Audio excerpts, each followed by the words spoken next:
प्रश्न है 17,200 रुपए की राशि साधारण ब्याज पर 2 भागों में 2 वर्ष के लिए क्रमशः 8% और 10% की दर पर उधार दी जाती है। 2 भागों में, एक तो 8% और एक 10%, दो अलग अलग दरों पर उधार दी जाती है। यदि 2 वर्ष के बाद प्राप्त कुल ब्याज 3008 रुपए है तो 8% की दर से उधार दी गई राशि कितनी है, मतलब 8% वार्षिक दर पर उधार दी गई राशि रुपए में कितनी है। तो अब देखो, मूलधन हमें दे रखा है 17,200 रुपए, टाइम दे रखा है 2 वर्ष, और टोटल ब्याज, इन दोनों दरों से जो टोटल ब्याज आता है वो दे रखा है 3,008 रुपए। तो इनकी एवरेज दर निकाल देते हैं। एवरेज दर क्या होगी, आर बराबर ऐसा ही गुणा 100, यानी कि 3008 गुणा 100 बटा पी कितना है 17,200, टोटल मूलधन है, टोटल मूलधन और टोटल ब्याज दे रखा है, तो हम इसकी एवरेज दर निकाल सकते हैं। गुणा ऐसा ही गुणा 100, तो नीचे पी गुणा टी आता है, बस टी टाइम कितना है 2। एवरेज दर में टोटल ब्याज लेंगे और यहाँ टोटल मूलधन लेंगे, बस इतना तरीका वही है। डबल जीरो से ये डबल जीरो कट जाएगा, 2 से काट दो, 8 दूनी 16 और 6 दूनी 12, 2 से काट देते हैं, 5 दूनी 10, 0 4 दूनी 8, ठीक। फिर 2 से काट दो, इस 2 से इसको काट दो, 752 और कट रहा है 43,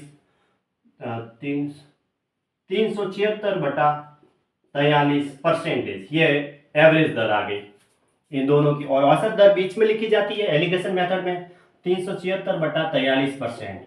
जब इन दोनों का अलग अलग मूलधन ज्ञात करना हो ना, तो एवरेज दर निकाल दिया करो। जब टोटल मूलधन दे रखा है, टोटल ब्याज दे रखा है और समय दे रखा है, तो और बीच में औसत दर निकाल के एलिगेशन मेथड से कर लिया करो, ऐसे इस तरीके से। अब यहाँ नीचे 43 है तो मैं इसको भी 43 से गुणा करूंगा, सबको 43 से गुणा कर देता हूं ताकि ये 43 कट जाएगा।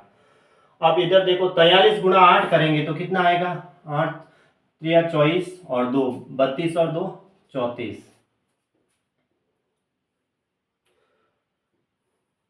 ठीक है। और इधर रहा 430 और बीच में तो 376 है, और इन दोनों का अंतर यहाँ लिखा जाता है, ऐसे अंतर लिखा जाता है।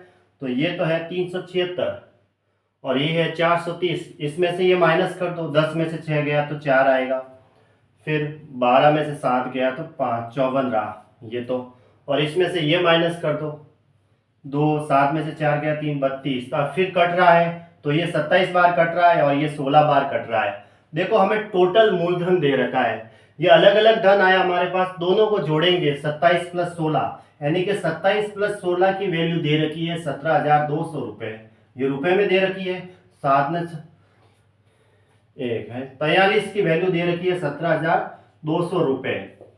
इसको ये काटते हैं तो एक की वैल्यू किसके बराबर हुई, 400 रुपए के बराबर हुई, 4 से कट रहा है, 43 की वैल्यू 17,200 है तो एक की वैल्यू क्या हुई 400 रुपए के बराबर। हमें 27 की वैल्यू निकालनी है कि 8% वार्षिक दर पर उधार दी गई राशि रुपए में कितनी थी। तो 27 की वैल्यू निकालने के लिए 27 गुणा 400 कर दो, डबल जीरो तो आएगा ही आएगा, 4 28 2 8 2 10 108 00 रुपए, ये हमारा आंसर हो गया, ठीक है। ऑप्शन डी राइट है।